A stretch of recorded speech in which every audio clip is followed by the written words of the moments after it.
ribuan peserta dari Sabang sampai Merauke dalam forum Meet and Greet. Yang keempat adalah kamu bakal dapat update ilmu hukum terbaru langsung dari ahlinya. Dan yang terakhir dan gak kalah penting, event ini gratis loh. Plus ada door prize dan giveaway. Catat ya, event ini dilaksanakan secara virtual pada tanggal 11, 12, dan 13 November 2021. Daftar sekarang di legalexpo.idlc.id karena slot terbatas.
Lima alasan kenapa kamu harus ikut Legal Expo 2021.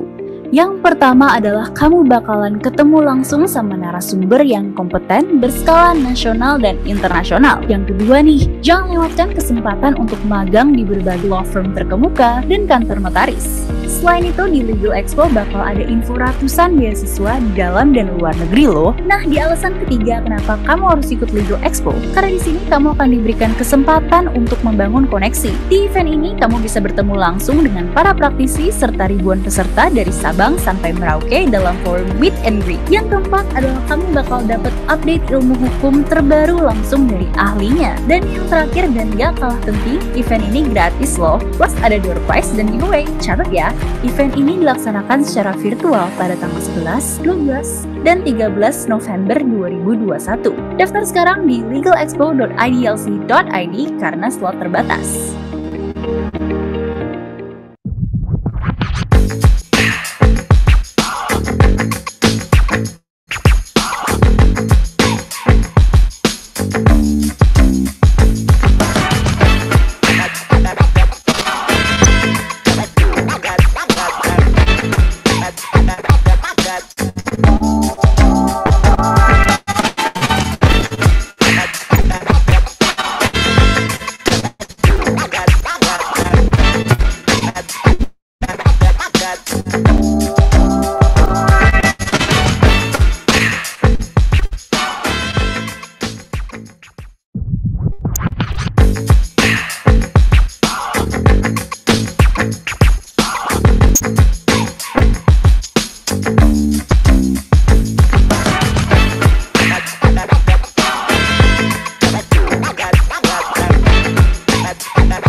Hadirin yang kami hormati, acara Legal Expo 2021 akan segera dimulai.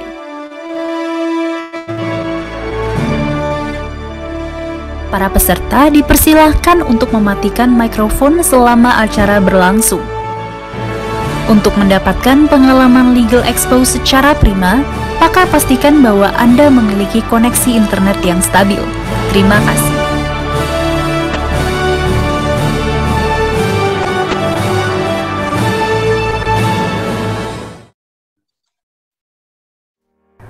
Assalamualaikum warahmatullahi wabarakatuh. Salam sejahtera untuk kita semua. Selamat datang kepada Bapak, Ibu, dan teman-teman dalam Legal Expo 2021 yang diselenggarakan oleh alumni FHUI Angkatan 91 bekerjasama dengan IDLC dalam rangka Pearl Reunion. Rangkaian acara Legal Expo kali ini adalah launching buku yang berjudul Antologi Untayan Mutiara Hukum Lintas Praktik dan Sektor, berisi kumpulan tulisan pendapat hukum dari 24 penulis alumni FHUI Angkatan 91. Ada 29 artikel, 38 webinar, 48 meet and greet dengan kelas paralel 8 sesi setiap harinya, dan 50 podcast yang akan disiarkan melalui 7 stream podcast, yaitu Spotify, Anchor FM, Apple Podcast, Google Podcast, Breaker, Radio Public, dan Podcast Cast. Semua narasumber berasal dari berbagai profesi yang ahli di bidangnya masing-masing. Dalam Legal Expo ini tersedia juga kesempatan magang, mentoring, dan info beasiswa. Nah, buat yang ingin tahu lebih lanjut, jangan lupa cek website kita. Langsung saja kita masuk ke acaranya, dan kepada peserta, selamat mengikuti.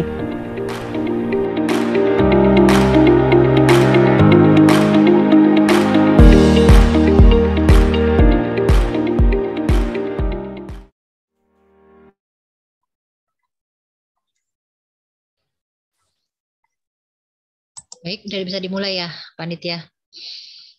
Baik, Assalamualaikum warahmatullahi wabarakatuh. Salam sejahtera semua. Selamat siang. Kebetulan hari ini Bu Cecilia Emi sebagai narasumber sudah hadir di sini. Saya sapa dulu. Apa kabar Bu Cecilia Emi? Saya manggilnya Emi aja dah. Dari dulu juga di kuliah manggilnya Emi.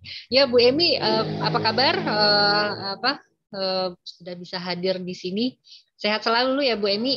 Ya, kabar baik Bu Irda. Apa kabar juga? Udah ya, lama nih namanya? Nggak say hello. Ini ya, makanya reuni kita di sini ya. Kita ketemunya di sini. Baik nih, saya akan membacakan bahwa acara Legal Expo 2021 ini diselenggarakan oleh alumni Fakultas Hukum Universitas Indonesia Angkatan 1991 berkolaborasi dengan Irma Devita Learning Center IDLC dan merupakan bagian dari program Together for Good bersama untuk kebaikan FHUI 91 dalam rangka menuju reuni Mutiara FHUI 91. Hari ini alhamdulillah sudah dihadiri oleh narasumber kita Ibu Cecilia Emi Dwi Astuti yang akan membawakan materinya. Baik, akan kami persilahkan untuk Ibu Emi waktunya 50 menit ke depan ya, untuk para peserta, Bapak Ibu mahasiswa bisa mengajukan pertanyaannya ke chat yang ada di webinar ini. Baik Bu Emi, dipersilahkan. Oke, terima kasih Bu Irda. Ya, Bapak Ibu sekalian peserta webinar. Jadi saya akan membawakan general overview dana pensiun, jadi hanya secara umum saja. Ini bukan berarti saya paling tahu gitu ya.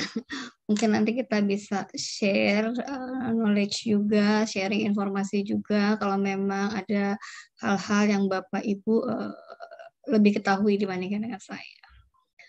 Saya mulai, ini pertama mengenai sistem jaminan. Jadi ini adalah saya bagi beberapa poin. Pertama adalah mengenai jaminan hari tua, pengertian dan dasar hukum, kemudian prinsip dasar dana pensiun dan undang-undang dana pensiun, jenis dana pensiun dan program pensiun, bagaimana pengelolaan dana dari dana pensiun, kemudian perkembangan dana pensiun di Indonesia. Kita masuk yang pertama. Ini kelihatan kan ya di share ya, di screen ya? Kelihatan ya? Ya Bu Emi. Silakan dilanjut. Kelihatan. Ya, pertama mengenai saya sampaikan mengenai piramida dana pensiun atau sebenarnya jaminan penghasilan hari tua. Kalau kita lihat yang di piramida yang paling bawah itu sebenarnya adalah hal yang yang mendasar. Ini sudah disediakan oleh pemerintah melalui program pemerintah yang bersifat wajib. Itu dicantumkan di dalam Undang-Undang Ketenagakerjaan maupun sistem jaminan sosial nasional yang Undang-Undang Nomor 40 tahun 2004. Nah, kemudian ada Undang-Undang Ketenagakerjaan juga tentang pesangon Nomor 13 tahun 2003. Dan kemudian yang piramida baris ketiga adalah DPLK dan DPPK. Ini dasarnya adalah Undang-Undang Nomor 11 tahun 92 dan ini akan menjadi fokus apa yang akan saya sampaikan pada kesempatan ini. Kemudian yang paling atas adalah investasi sendiri. Jadi kalau yang kita lihat ini saya highlight yang biru, bahwa program pensiun DPLK dan DPPK ini sifatnya sukarela. Di Indonesia diatur di dalam Undang-Undang Nomor 11 tahun 92, sementara yang program pribadi itu bersifat sukarela, jadi Bapak Ibu bisa menabung atau adik-adik sekalian bisa menabung baik di dana simpanan maupun di pasar modal. Kita lanjut. Nah, kemudian pengertian dan dasar hukum ini kami ambil dari Undang-Undang Nomor 11 tahun 1992 dari beberapa pasal, kemudian kami rangkum. Jadi dana pensiun adalah badan hukum yang menyelenggarakan program pensiun, yaitu suatu program yang menjanjikan sejumlah uang yang pembayarannya secara berkala dan dikaitkan dengan pencapaian usia tertentu. Ini ketentuan-ketentuan di dalam Undang-Undang Dana Pensiun. Jadi dari pengertian tersebut ada 3 aspek yang dijelaskan mengenai dana pensiun. Apa itu? Pertama, dana pensiun itu apa sih? Badan hukumnya ini merupakan satu badan hukum tersendiri, bukan PT gitu ya. Kemudian kegiatan usahanya apa? Kegiatan usahanya adalah menyelenggarakan program pensiun. Jadi tidak boleh menyelenggarakan program yang lain kecuali diatur di dalam Undang-Undang Dana Pensiun. Kemudian ada mengatur cara pembayarannya. Jadi pembayarannya itu diatur secara berkala. Tetapi ada juga ada pengecualian, ada beberapa jika memenuhi kriteria tertentu, maka manfaat pensiun dapat dibayarkan secara sekaligus. Kemudian pembayarannya dikaitkan dengan pencapaian usia tertentu. Jadi itu yang harus ada di dalam aspek dana pensiun. Kemudian ini adalah dasar hukumnya, jadi ada Undang-Undang Nomor 11 tahun 1992 tentang dana pensiun. Kemudian juga ada mengenai OJK, karena memang dana pensiun itu merupakan salah satu lembaga keuangan non-bank yang yang diawasi oleh OJK. Kemudian dari peraturan pemerintah ada nomor 76 tahun 1992 ini tentang DPPK. Apa itu DPPK? DPPK adalah dana pensiun pemberi kerja. Kemudian Undang-Undang Nomor 77 tahun 1992 ini tentang dana pensiun lembaga keuangan atau DPLK.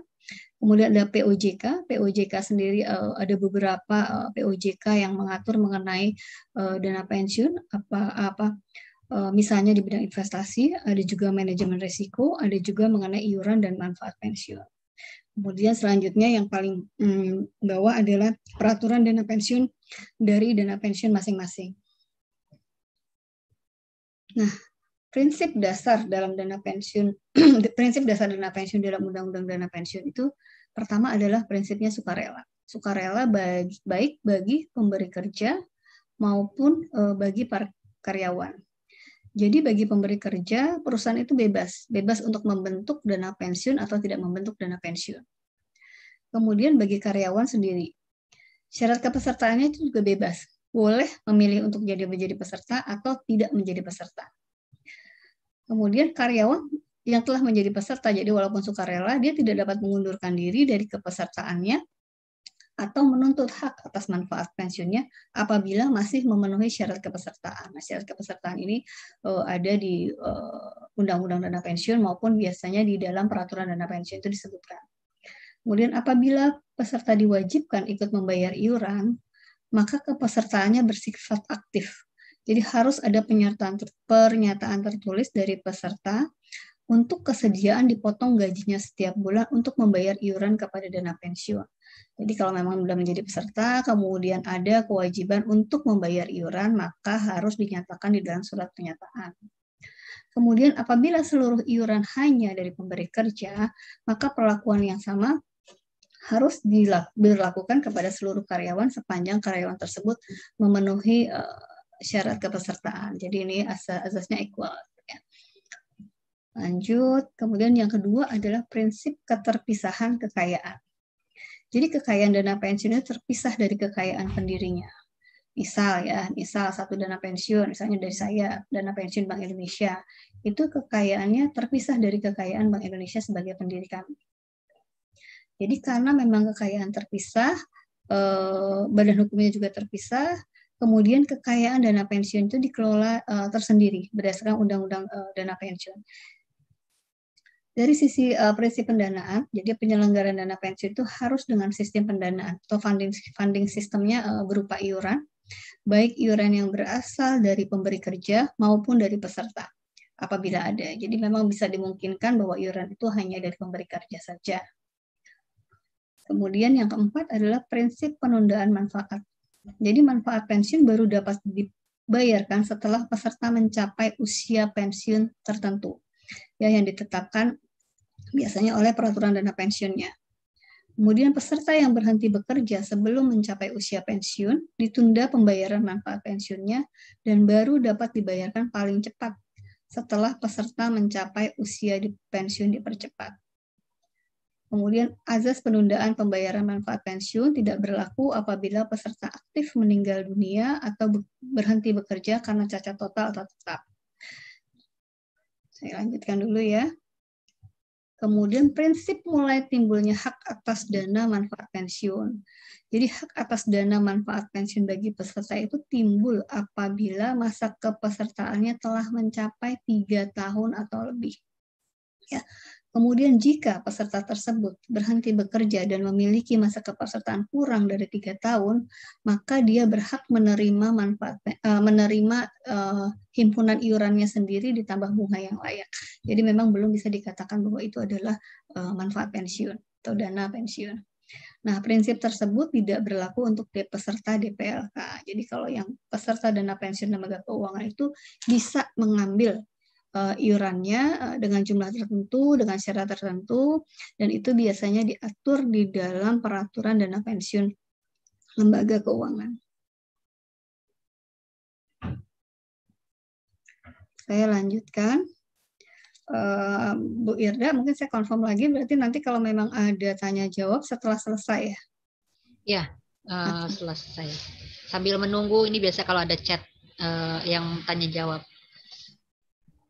Nah, kemudian ini adalah jenis dana pensiun. Jadi dana pensiun itu secara umum dibagi menjadi 2 dari jenisnya, yaitu DPPK dan DPLK. Jadi kalau dana pensiun pemberi kerja sesuai dengan namanya didirikan oleh pemberi kerja, baik orang atau badan, itu bagi karyawannya. Kemudian kalau dana pensiun lembaga keuangan, itu didirikan oleh bank umum atau asuransi jiwa untuk menyelenggarakan PPIP. Nanti apa sih PPIP? Program pensiun iuran pasti bagi perorangan atau pekerja mandiri. Nah, kalau kita lihat dari DPPK, kalau kita lihat panahnya ya, dana pensiun pemberi kerja itu bisa menyelenggarakan program pensiun. Nah, program pensiun sendiri ada 2, yaitu manfaat pasti dan iuran pasti. Manfaat pasti apa? Adalah program pensiun di mana manfaat pensiun ditetapkan berdasarkan formula dan dibayarkan secara bulanan oleh dana pensiun. Jadi yang pasti apanya? Yang pasti adalah ada formula. Ada formula yang tercantum di dalam peraturan dana pensiun, sehingga ketika seorang karyawan itu bekerja, kemudian dia bisa mencapai usia tertentu, maka dia tahu, oh oke, nanti ketika saya pensiun, saya akan mendapatkan jumlah sekitar sekian dengan kondisi saat ini. Jadi ada rumus. Rumus itu biasanya dikaitkan dengan masa kerja, kemudian dikaitkan juga dengan gaji pokok atau penghasilan dasar pensiun. Kemudian iuran pasti. Iuran pasti adalah program pensiun di mana manfaat pensiun itu ditentukan oleh iuran. Ini iuran bisa dari iuran pemberi kerja dan iuran peserta atau karyawan sendiri dan hasil pengembangannya. Pembayarannya dilakukan secara sekaligus atau dibelikan anuitas seumur hidup. Ini memang ada ketentuannya, batasan-batasannya kapan bisa dibayarkan sekaligus, kapan berapa yang harus dibayarkan secara berkala atau bulanan. Ini ada perbedaannya, jadi memang ada perbedaan yang cukup penting gitu antara manfaat pensiun, adalah manfaat pasti dan iuran pasti. Jika manfaat pasti, maka peserta menerima manfaat pensiun sesuai rumus yang ditetapkan di dalam peraturan dana pensiun yang tadi sudah saya sampaikan. Kemudian untuk manfaat pasti itu juga ada perhitungan kewajiban aktuaria. Ini adalah dihitung oleh aktuaris. Apa itu kewajiban aktuaria? Kewajiban aktuaria adalah kewajiban yang harus disediakan oleh dana pensiun untuk memenuhi segala kewajiban atau segala manfaat pensiun bagi seluruh peserta. Baik peserta yang sudah pensiun maupun karyawan yang masih aktif, dengan asumsi bahwa dana pensiun itu dibubarkan pada tanggal tertentu. Kemudian pendiri bertanggung jawab terhadap kecukupan dana. Jadi apabila misalnya kewajiban aktuarianya kurang daripada kekayaannya kurang dari kewajiban aktuaria, maka pendiri bertanggung jawab terhadap kecukupan dana. Saya asumsikan gini, misal kekayaan dana pensiun itu hanya 1.000 gitu ya, atau 1 miliar lah. Tetapi kewajiban aktuarianya adalah 1,5 miliar. Maka ada kekurangan kan? Kekayaan hanya 1 miliar, kewajiban aktuaria 1,5 miliar. Nah, yang 0,5 miliar itu menjadi tanggung jawab pendiri untuk top up ke dana pensiun tersebut. Nah, ini berarti seluruh hasil pengembangan dana dari dana pensiun, baik positif maupun negatif, itu diperhitungkan sebagai tambahan kekayaan atau pengurangan jumlah kekayaan dana pensiun. Jadi seluruhnya punya kekayaan dana pensiun. Beda nanti dengan yang iuran pasti. Nah, kalau iuran pasti itu peserta menerima manfaat pensiun sebesar akumulasi iuran dan hasil pengembangannya. Jadi tadi yang akumulasi iuran, baik itu iuran pemberi kerja maupun iuran peserta sendiri. Kemudian seluruh hasil pengembangan, baik positif maupun negatif, itu menjadi keuntungan atau beban peserta dalam menambah atau mengurangi jumlah manfaat pensiun. Kemudian tidak ada kewajiban perhitungan aktuaria karena memang jadi kinerja investasi, kinerja iuran, kemudian kinerja investasi itu seluruhnya ditanggung oleh peserta. Kalau di manfaat pensi ada yang ditanggung oleh dana pensiun. Saya lanjut, kemudian mengenai perbedaan DPPK dan DPLK dari sisi pendiri. Kalau dana pensiun pemberi kerja, tadi sudah disampaikan, pendirinya adalah orang atau badan yang mempekerjakan karyawan. Sementara kalau DPLK itu bentuknya hanya bank umum dan perusahaan asuransi jiwa. Kemudian dari sisi peserta, untuk DPPK terbatas pada karyawan pemberi kerja, bisa juga misalnya mitra pendiri, misalnya ada satu perusahaan, kemudian dia holding, dia punya anak perusahaan, itu bisa dimasukkan ke dalam DPPK dengan pendiri dan mitra pendiri. Kemudian kalau DPLK bisa perorangan, karyawan, atau pekerja mandiri. Jadi bisa saja misalnya satu perusahaan, kemudian dia mengikut sertakan karyawannya itu ke dalam DPLK. Usia pensiun. Nah, usia pensiun DPPK itu ditetapkan di dalam peraturan dana pensiun. Jadi peserta tidak boleh memilih usia pensiun yang lain. Kalau di kami usia pensiun itu usia pensiun normalnya 56 tahun. Nah, sementara kalau di DPLK itu peserta dapat memilih usia pensiun yang tentunya memang sesuai dengan ketentuan dalam peraturan dana pensiun yang ditetapkan oleh DPLK itu sendiri. Kemudian penarikan iuran peserta.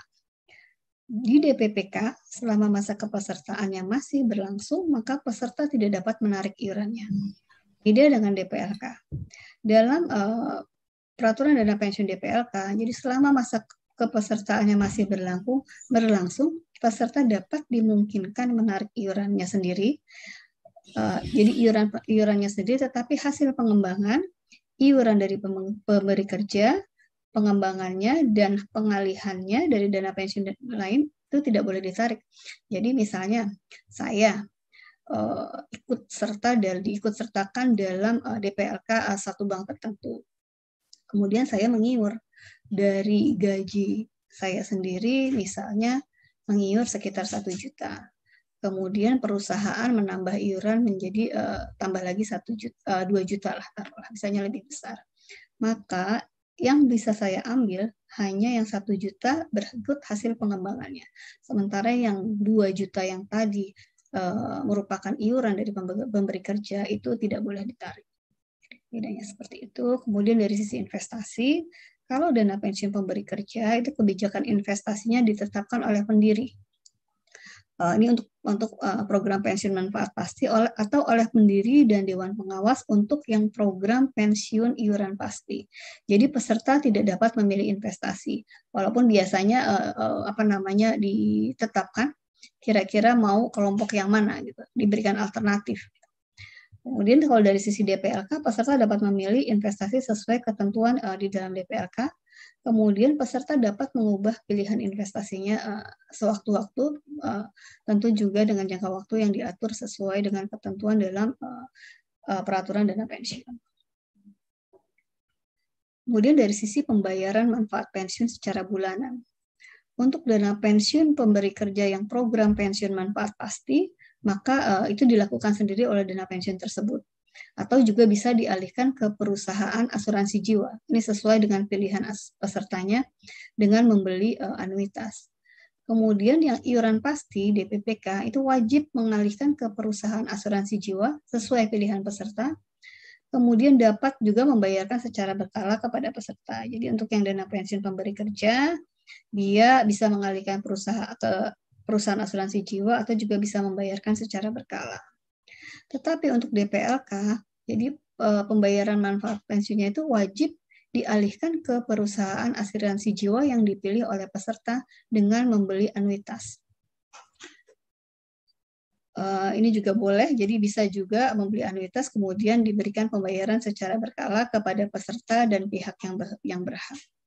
Siapa peserta? Peserta itu biasanya adalah karyawan itu sendiri, kemudian pihak yang berhak itu adalah jandanya, atau dudanya, atau anaknya. Kemudian untuk pajak atas manfaat pensiun. Jadi baik dari dana pensiun pemberi kerja yang PPMP maupun PPM maupun PPIP itu dikenakan pada saat manfaat pensiun dibayarkan kepada peserta. Sedangkan pada yang PPIP pajak atas manfaat pensiun dikenakan saat pembelian anuitas. Demikian juga yang DPLK, jadi dikenakan pajak pada saat pengalihan ke perusahaan asuransi jiwa. Pajak atas manfaat pensiun dikenakan di muka atas dana yang dibelikan anuitas, bukan pada saat manfaat pensiun dibayarkan kepada peserta. Nah, mungkin bisa saya informasikan juga. Jadi untuk investasi di dana pensiun, investasi tertentu itu tidak dikenakan pajak. Misalnya bunga deposito itu 0%. Kemudian juga bunga obligasi, kalau diinvestasikan di dalam obligasi itu juga 0%. Kemudian dividen saham dari perusahaan terbuka itu juga dibebaskan dari pajak. Jadi memang ada insentif pajak jika investasi di dalam dana pensiun. Nah, ini adalah pengelolaan dana dari dana pensiun. Tentu ada ketentuan yang mendasarinya. Tadi memang ada undang-undang dana pensiun, kemudian ada POJK, ada peraturan dana pensiun, ada arahan investasi. Nah, kemudian ada iuran pensiun.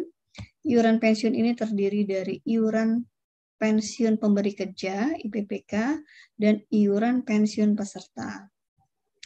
Kemudian di hasil investasinya tuh ada realized dan unrealized. Jadi kalau realized itu apa? Realized misalnya kita beli obligasi bunganya 10%, maka bunga yang dibayarkan itu namanya realisasi yang sudah dibayarkan. Sementara yang unrealized misalnya adalah penilaian pasarnya, harga pasarnya.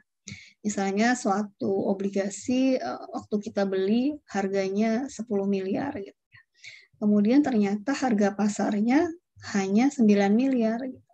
maka hasil investasinya adalah yang realisasi tadi ditambah dengan unrealisasinya yang tadi minus dari 10 miliar menjadi 9 miliar.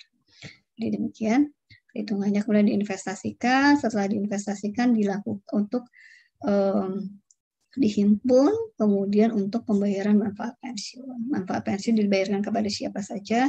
Kepada peserta pensiun. Kemudian jika peserta pensiun ini meninggal, maka dibayarkan ke janda atau duda atau anaknya. Biasa janda dan duda dulu, kemudian janda atau dudanya meninggal, baru kepada anaknya. Anak ini biasa dibatasi sampai usia maksimal 25 tahun. Kemudian kepada pihak yang berhak. Kepada pihak yang berhak itu kalau tidak ada janda, duda, atau anaknya. Kemudian instrumen sesuai dengan POJK tentang dana pensiun itu ada beberapa, ada pasar uang dan pasar modal.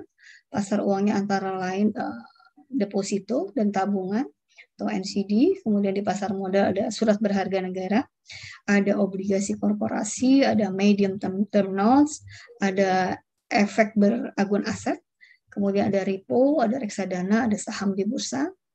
Dari sektor real juga boleh dilakukan penyertaan langsung, kemudian tanah dan bangunan.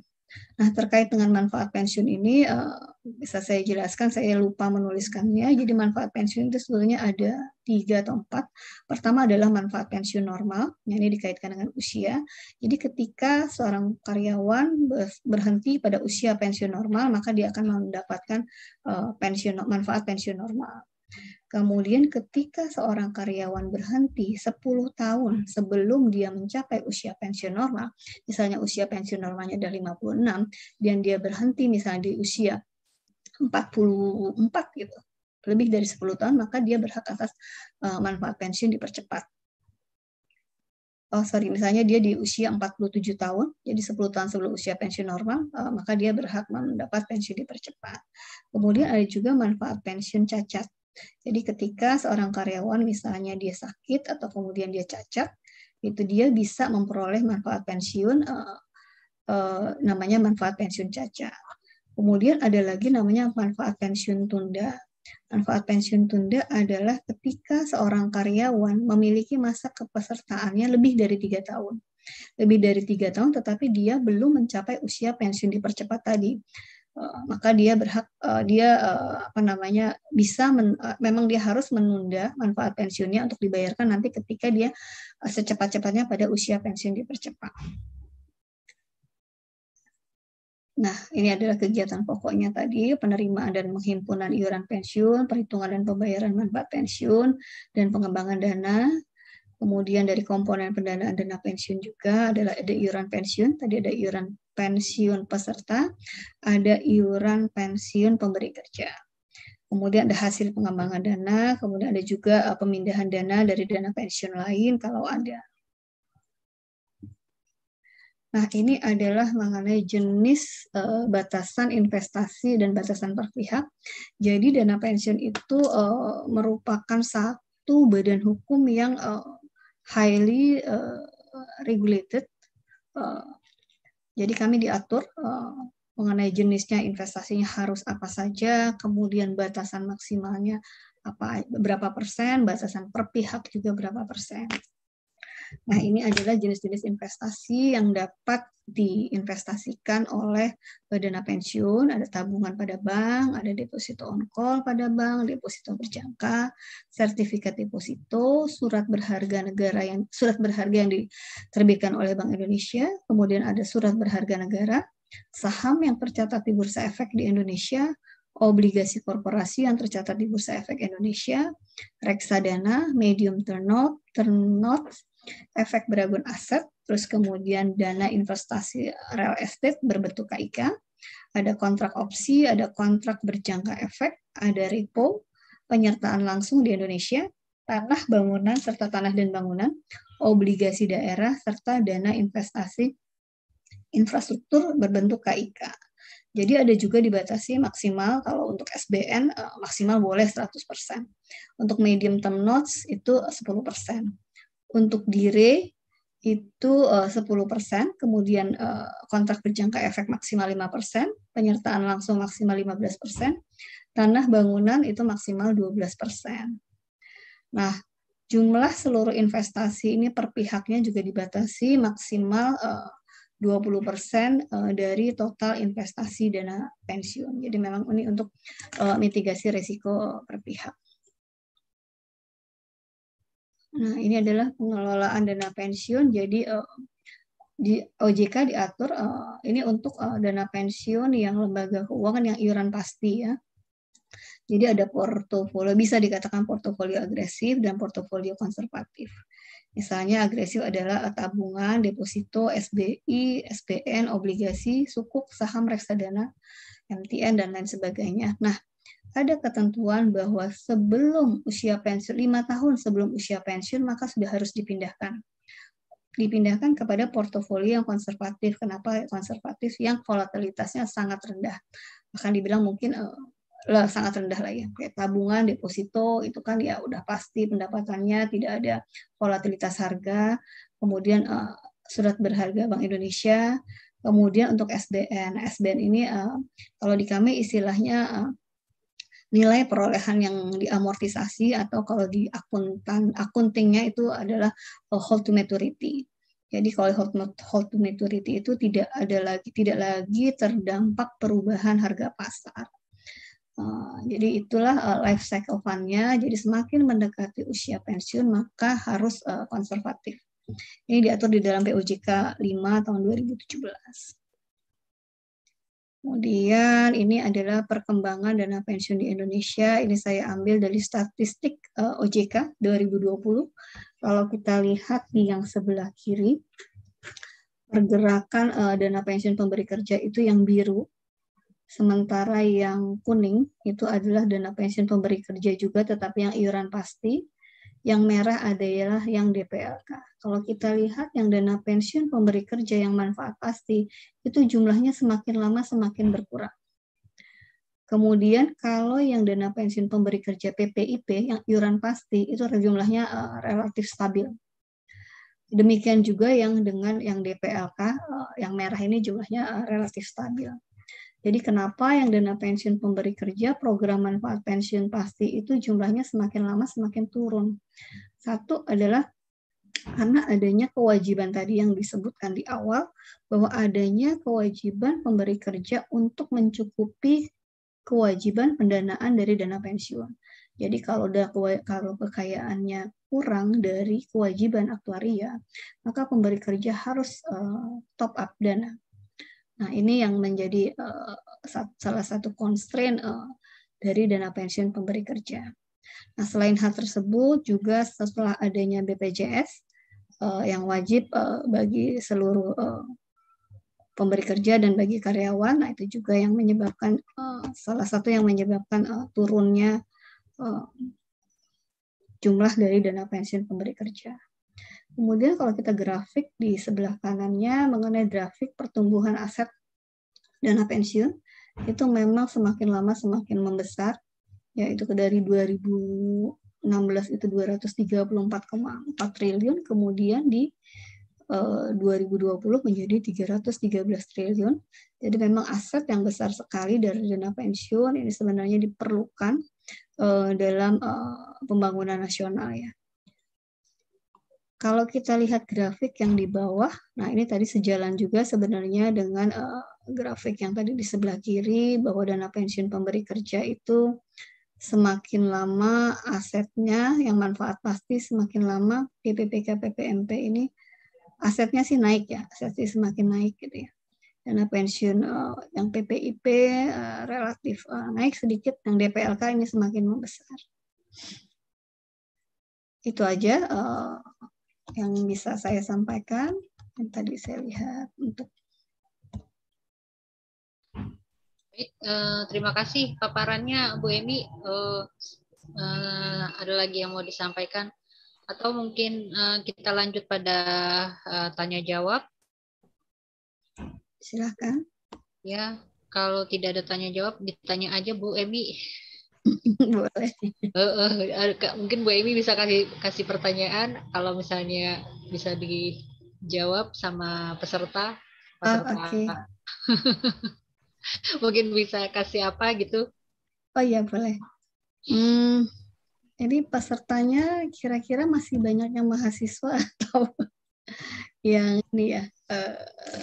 Yang tahu mungkin panitia ya. Oh Yang iya, saya sepemahaman saya sih mahasiswa ada, yang umum ada, praktisi ada. oke.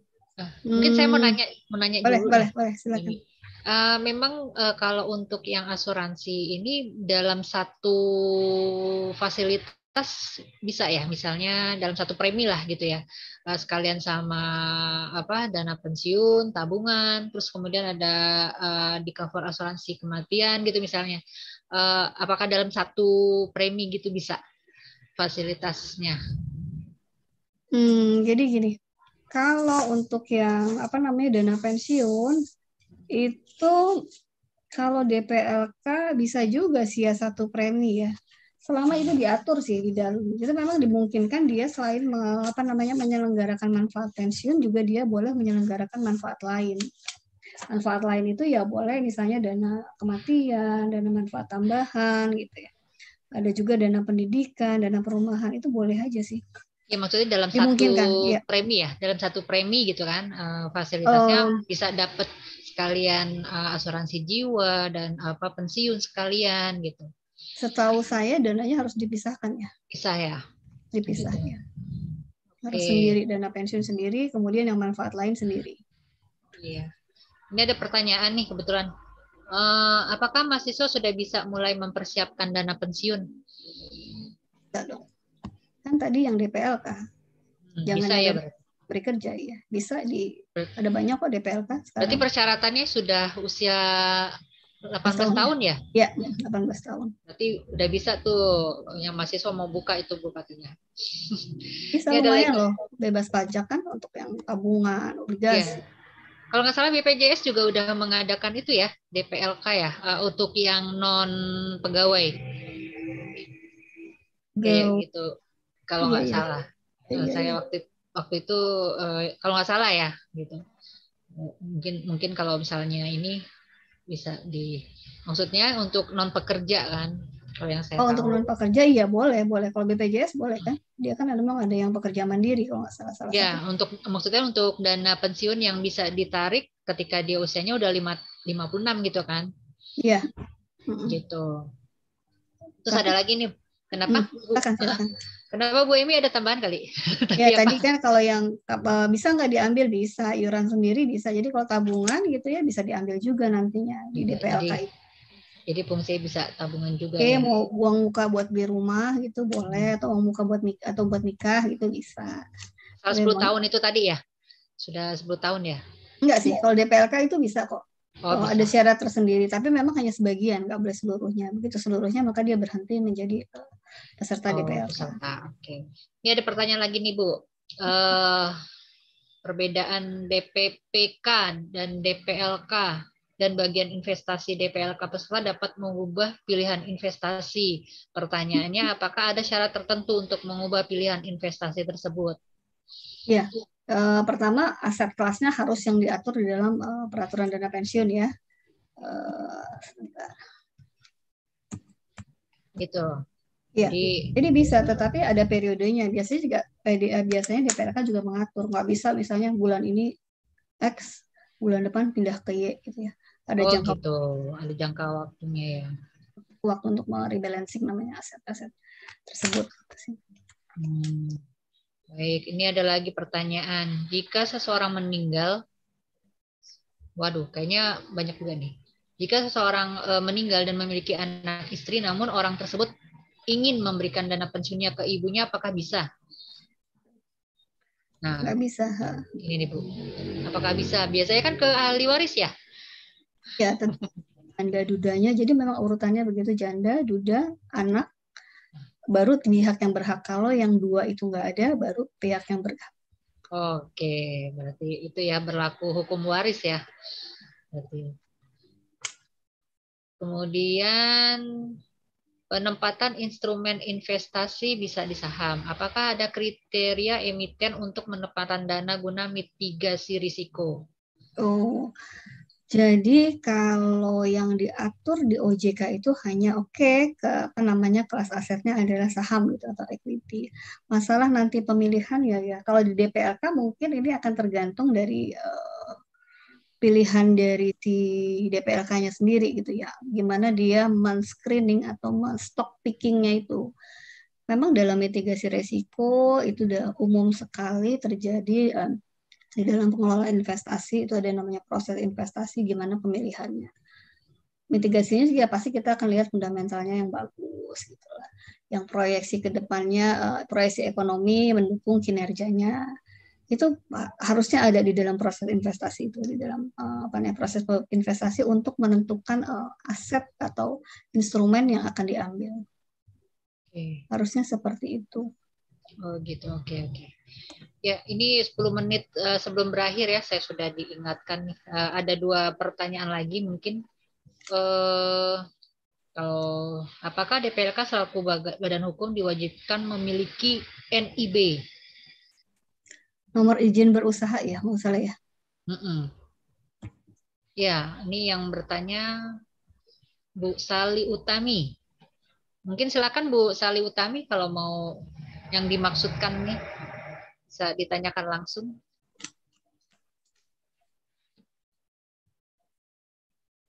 Halo. Halo Ibu mohon maaf. Iya Ibu,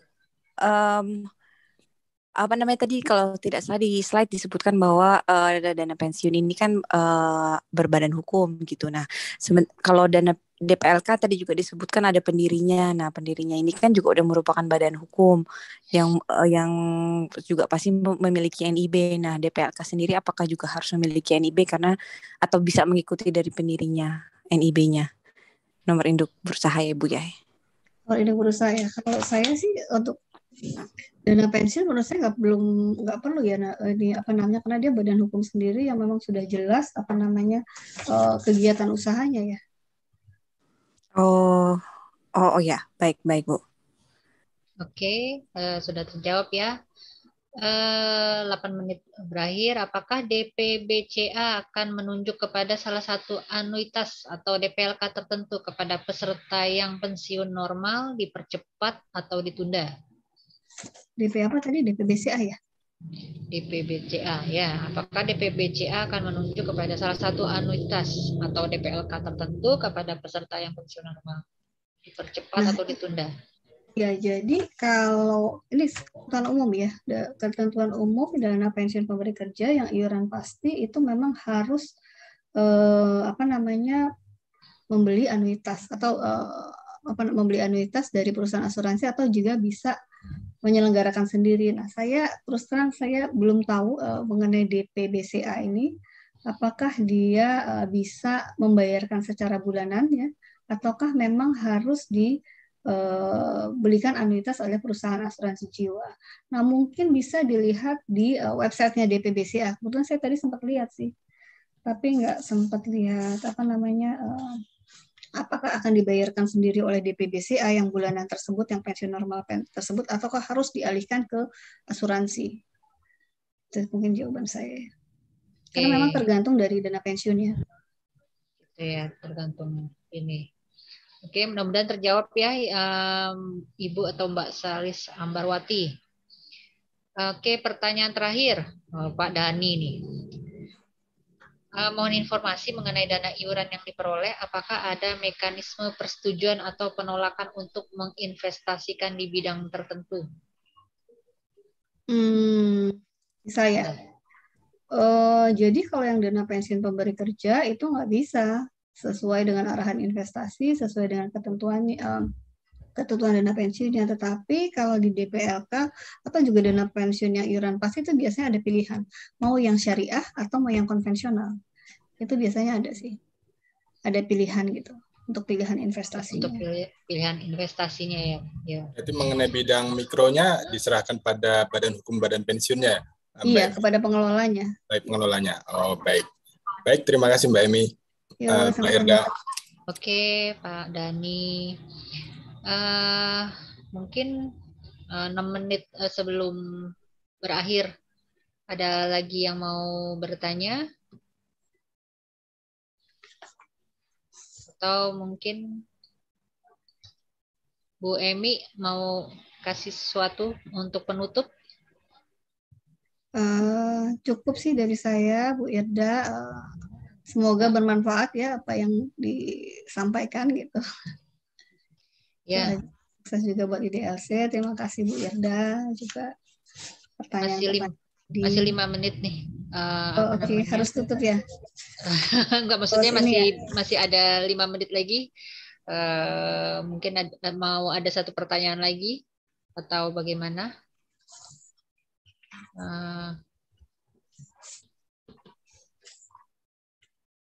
Tanya apa misalnya mengenai.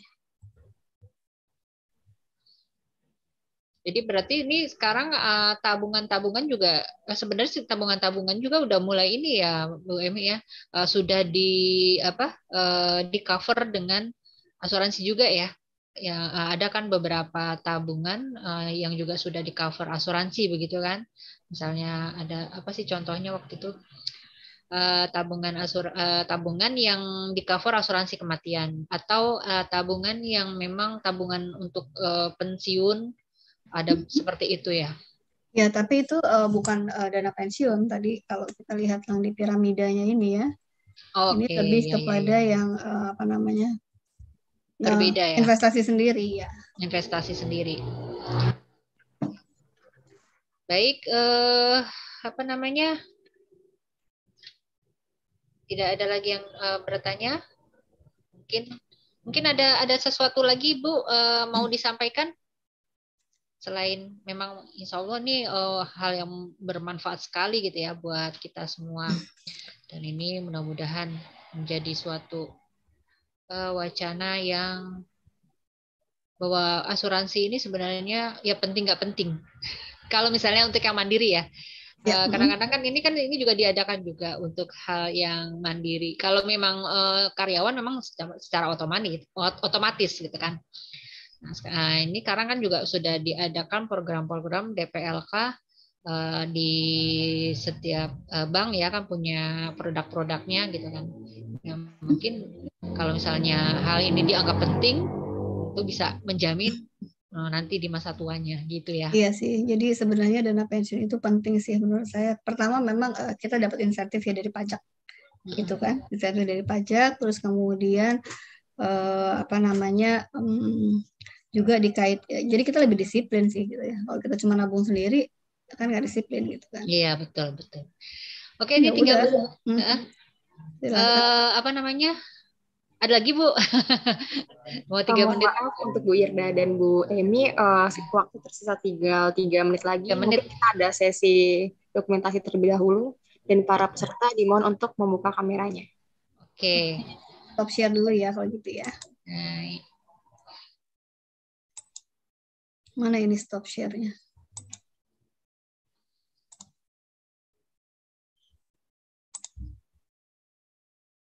Biasanya ada stop share ya, masih kelihatan share ya? Di close itunya. Oke, sebentar. Oke.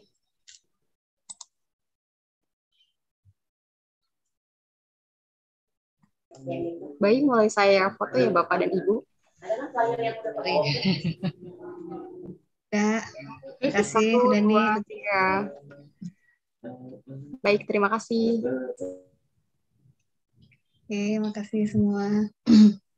Terima kasih Bu Emi, juga para peserta dan semuanya. Terima kasih kepada narasumber dan moderator. Semoga diskusi hari ini dapat menambah wawasan dan bermanfaat bagi kita semua yang hadir dalam kelas hari ini. Untuk materi dan absensi, jangan lupa cek di kolom chat. Kami masih ada kelas-kelas dengan topik menarik lainnya yang bisa teman-teman ikuti. Legal Expo 2021 adalah kesempatan terbaik untuk boost your career, advance your studies, and expand your network in the legal field and beyond. Wassalamualaikum warahmatullahi wabarakatuh. Terima kasih ada izin live boleh? Oke, terima kasih Emi. Izin live ya.